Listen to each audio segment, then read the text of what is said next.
BA भाग तृतीय में सामाजिक स्त्रीकरण सोशल स्ट्रेटिफिकेशन अध्याय का आज हम अध्ययन करेंगे।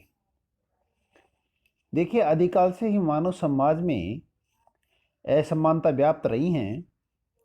ऐसा समाज जहां उसके सदस्यों में वास्तविक रूप में समानता हो और स्त्रीकरण का अभाव हो, एक कोरी कल्पना है। मानव समाज के इतिहास में ऐसी स्थिति कभी नहीं रही। कहने का तात्पर्य, जब से मानव समाज बना है तब से लेकर आज तक समाज हमेशा ऊंचे व नीचे भागों में बटा हुआ है। कोई भी समाज ऐसा नहीं है जिसमें समानता पाई गई हो। इस संबंध में समनर अपनी पुस्तक द फॉरगॉटन मैन एंड अस्से में लिखते हैं कि इतिहास में कभी भी ऐसा समय नहीं रहा है जिसमें वर्ग घृणा उपस्थित नहीं रही हो। अर्थात प्रत्येक समाज में वर्गों में आप परस्पर घृणा पाई जाती है। अनेक मानव शास्त्रियों ने आदिम समाजों में समानता का उल्लेख किया है, किंतु उनमें भी आज के समाज की भांति सामाजिक विषमता के आधार पर समाज में उच्चता और निम्नता का भेद अवश्य रहा है। गिटलर अपनी पुस्तक सोशल डायनेमिक्स में कहते हैं कि असमानता सभी संस्कृतियों की विशेषता है। यद्यपि एक समूह से दूसरे समूह में, एक संस्कृति से दूसरी संस्कृति में असमानता के विस्तार एवं प्रकार में अंतर पाया जाता है। हम प्रत्येक समाज में दो प्रकार का विभेदीकरण देख सकते हैं, व्यक्तिगत एवं सामाजिक। दो व्यक्तियों के बीच रंग, रूप, नाक नक्शा, लंबाई चौड़ाई, आयु या लिंग के आधार पर पाए जाने वाले अंतरे व्यक्तिगत विभेदीकरण हैं, जबकि कार्य, धर्म, संस्कृति, रुचि, आर्थिक स्थिति, राजनीतिक सत्ता एवं पद के आधार पर पाए जाने वाले अंतर को सामाजिक विभेदीकरण कहते हैं। जब सामाजिक विभेदीकरण में उच्चता एवं निम्नता के भाव जुड़ जाते हैं तो वह सामाजिक स्तरीकरण को जन्म देता है। स्तरीकरण के लिए प्राणीशास्त्रीय एवं सांस्कृतिक विशेषताएं उत्तरदायित्व होती हैं। मानव की सभ्यता एवं समाज के विकास के साथ साथ सामाजिक असमानता बढ़ती गई और मानव समाज उच्च और निम्न स्तरों में विभाजित हो गया। समाज में व्याप्त उच्चता और निम्नता की स्थिति को ही हम सामाजिक स्तरीकरण कहते हैं। अन्य शब्दों में कहें तो स्तरीकरण समाज के समूह एवं सदस्यों के विभिन्न स्तरों में बंटने की प्रक्रिया है। सामाजिक स्तरीकरण के द्वारा समाज में कार्य विभाजन करके सामाजिक एकता एवं संगठन को बनाए रखा जाता है और योग्य तथा बुद्धिमान व्यक्तियों को प्रोत्साहन दिया जाता है। प्रत्येक समाज में स्तरीकरण के लिए प्रदत्त और अर्जित दोनों ही आधार पाए जाते हैं। जब हम सामाजिक स्तरीकरण के अर्थ व परिभाषा की बात करते हैं तो देखिए, सामाजिक स्तरीकरण समाज को उच्च एवं निम्न वर्गों में विभाजित करने और स्तर निर्माण करने की एक व्यवस्था है। स्तरीकरण शब्द समाजशास्त्र के भूगर्भ शास्त्र से लिया गया है। भूगर्भ शास्त्र में मिट्टी व चट्टानों को विभिन्न स्तरों में बांटा जाता है। समाज में भी उसी प्रकार की अनेक सामाजिक परतें पाई जाती हैं। प्रत्येक समाज अपनी जनसंख्या को आय, व्यवसाय, संपत्ति, जाति, धर्म, शिक्षा, प्रजाति एवं पदों के आधार पर निम्न एवं उच्च श्रेणियों में विभाजित करता है। प्रत्येक विभाजन एक परत के समान होता है और ये सभी परतें जब उच्चता एवं निम्नता के क्रम में रखी जाती हैं तो सामाजिक स्तरीकरण के नाम से जानी जाती हैं।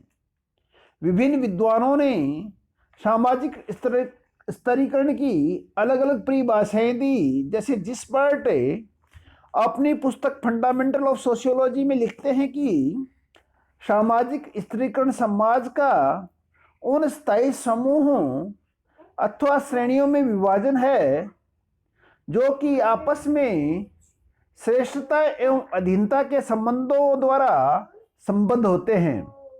इसी क्रम में रेमंड मूरे लिखते हैं कि स्त्रीकरण उच्चतर एवं निम्नतर सामाजिक इकाइयों में समाज का क्षैतिज विभाजन है। सदरलैंड व वुडवर्ड अपनी पुस्तक इंट्रोडक्टरी सोशियोलॉजी में लिखते हैं कि स्त्रीकरण केवल अंतःक्रिया अथवा विभेदीकरण की ही एक प्रक्रिया है जिसमें कुछ व्यक्तियों को दूसरे व्यक्तियों की तुलना में उच्च स्थिति प्राप्त होती है। टोलकल पार्सन्स लिखते हैं कि टोलकल पार्सन्स अपनी पुस्तक अस्य इन सोशियोलॉजिकल थ्योरी में लिखते हैं कि किसी समाज व्यवस्था में व्यक्तियों का ऊंचे व नीचे क्रम विन्यास में विभाजन ही स्तरीकरण है।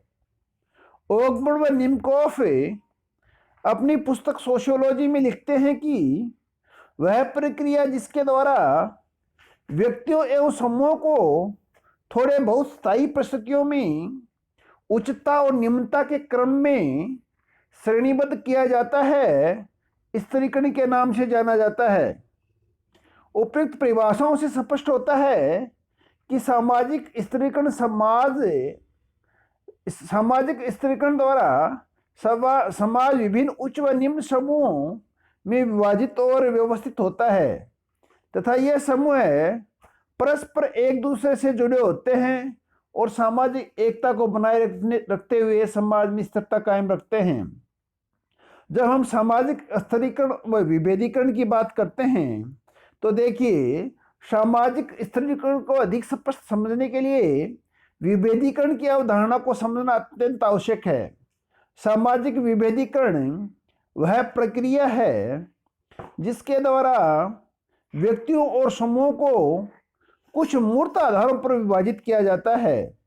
उदाहरणतः यदि आयु, लिंग, बुद्धि, व्यक्तित्व, धर्म, प्रजाति, शिक्षा, भाषा एवं संपत्ति आदि के आधार पर व्यक्तियों को अनेक वर्गों में विभाजित कर दिया जाए तो इस प्रक्रिया को हम सामाजिक विभेदीकरण कहेंगे।